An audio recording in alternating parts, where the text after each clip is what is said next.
يوم 9 سبتمبر سنة 1987 حصلت جريمة خطف مشهورة جدا في هولندا. فردي إلساس اللي كان عاطل عن العمل ساعتها وما كانش لاقي شغل يشتغله قرر انه يخطف نائب رئيس واحدة من اكبر سلاسل السوبر ماركتس في هولندا ساعتها، جيريت يان هيجن او حاجة زي كده، هتلاقوا اسمه مكتوب تحت دلوقتي. وبرغم ان إلساس قتل جيريت بعد ساعات قليلة جدا بعد ما خطفه، بس فضل يساوم اهله على فلوس على مدار سنة كاملة. مرة يبعت لهم صباع من صوابعه عشان يأكد لهم ان هو حي، مرة يبعت لهم حاجة من ممتلكاته زي نظارته مثلا، وهم على مدار السنة الكاملة دي قدر إلساس ياخد منهم حوالي 4 مليون دولار. وفي سنة 88 البوليس قدر يقبض على إلساس عن طريق واحدة من الفلوس اللي كانت رايحة له، قدروا يتعقبوها ويروحوا ويقبضوا عليه، واتحكم فعلا ساعتها عليه ب20 سنة سجن. وفعلا بعد 20 سنة 2008 خرج إلساس من السجن. بس مش دي المشكلة، المشكلة ان كان كل الناس في البلد مقتنعة ان هو ما قعدش ال20 سنة كلهم، دول كانوا مقتنعين ان هم يدوب عدى عليهم 4-5 سنين بالكتير جدا. وزي ما حصل لسكان البلد دي نفسها مع الجريمة دي، احب اقول لك ان الحاجة دي بتحصل لك وبتحصل لي وبتحصل لنا كلنا، واسمها تلسكوبينج افكت. تعالى بقى في الفيديو ده نتكلم عن مفهوم التلسكوبينج افكت ده، ايه سببه وازاي نقدر نتغلب عليه وما نعملوش، وازاي مخنا بيضحك علينا ويقعد يرتب او يفنط كده ذكرياتنا براحته. علشان ده يكون فيديو جديد في سلسلة جديدة هنحاول فيها نفهم الحاجات اللي جوانا، الحاجات اللي احنا بنعملها واحنا مش واخدين بالنا منها، وفي كل فيديو هنحاول نفهم اكتر نفسنا. فلو انت مهتم ان انت تعرف نفسك اكتر ومهتم بالمحتوى ده عموما، فما تنساش تعمل لايك وسبسكرايب وتشغل الجرس عشان يوصلك كل الفيديوهات الجديدة. وعلشان ما نضيعش وقت اكتر من كده، يلا بينا.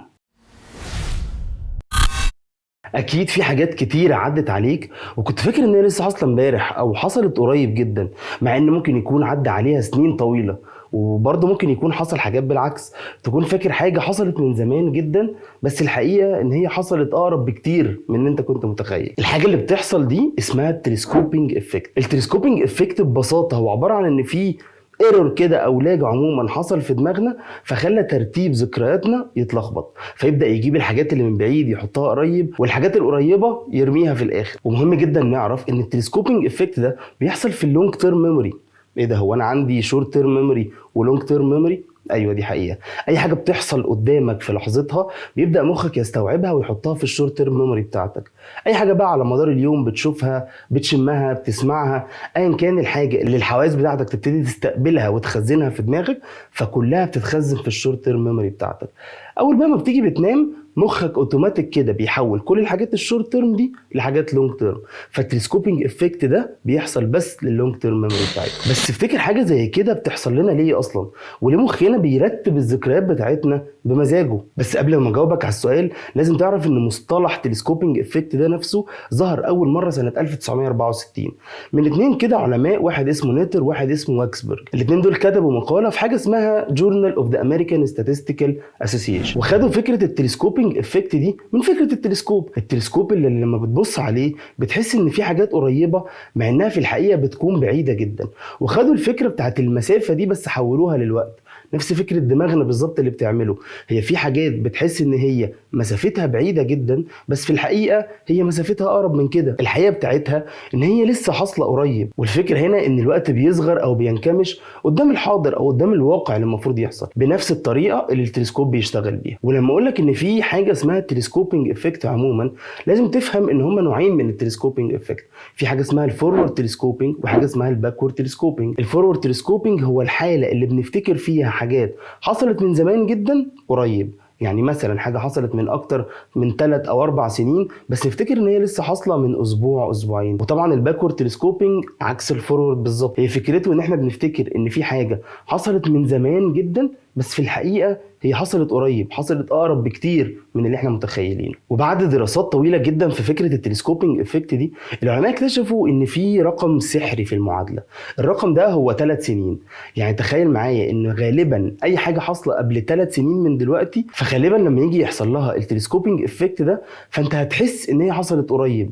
لكن اي حاجه حصلت قبل ال3 سنين دي فانت غالبا هيحصل لها باكورد تلسكوبينج، لان انت ساعتها هتحس ان هي حصلت قبل ال3 سنين دول بكتير. طبعا هيجي واحد يقول لي دلوقتي طب افرض حاجه حصلت من 3 سنين بالظبط. بص، هو في الحته دي ما قدروش يكتشفوا، لان ساعات بيحصل لها الفورورد تلسكوبينج وساعات بيحصل لها الباكورد تلسكوبينج. بس نرجع بقى لسؤالنا الاولاني كده، هو ليه دماغنا بتعمل كده؟ ليه دماغنا بترتب احداث الذكريات بتاعتنا بالطريقه اللي هي عايزاها مش بالحقيقه؟ وهل في اصلا طريقه نعملها علشان نقلل التاثير ده علينا؟ الاجابه ببساطه في حاجات نقدر نعملها علشان نقلل التلسكوبينج افكت ده من دماغنا، بس السبب نفسه بتاع الحاجه دي في اكتر من نظريه. اول نظريه اسمها الاكسسبيليتي هايبوثيسيس، او امكانيه فرض الوصول. معناه ايه الكلام ده؟ كلام كبير. معناه ببساطه ان احنا بنخمن التاريخ، احنا مش بنكون متاكدين 100% امتى بالظبط الحدث ده حصل، او ايه التاريخ اللي مظبوط اللي الحدث ده حصل فيه.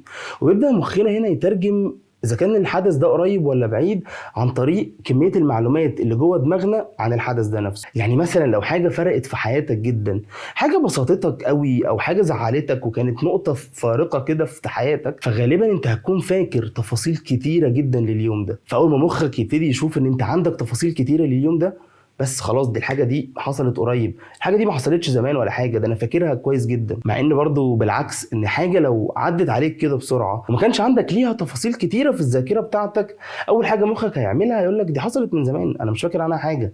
الحاجه دي اللي احنا مش فاكرين عنها حاجه دي غالبا حصلت من بعيد جدا، مع ان ممكن تكون هي حاجه لسه حاصله قريب. فالنظريه دي بتتكلم ان انت على حسب كميه المعلومات اللي عندك عن الحدث ده، هيبدا مخك يحطها بالترتيب اللي هو شايفه صح، او الترتيب اللي هو شايف ان انا فاكر الحاجات دي كويس جدا فهحطها في الاول، والحاجات اللي مش فاكرها قوي هحطها في اخر الصف. وفي نظريه تانية بتشرح التلسكوبينج افكت ده، وهي اسمها كونفير بيلت ميثود. بس في الحقيقه هي مش بتشرح التلسكوبينج افكت على بعضه، هي بس بتشرح الفورورد تلسكوبينج. والنظريه دي ببساطه بتقول لك ان مخنا عامل زي حزام خط الانتاج، او خط الانتاج العادي اللي احنا كلنا شايفينه. لما بتيجي بترجع تفتكر حاجه معينه حصلت قبل كده، مخك بيبدا يرجع على كل الذكريات اللي انت عديت بيها من اول النهارده لحد الذكرى اللي انت بتحاول تفتكرها، وبيعدي على كل الذكريات اللي في النص دي.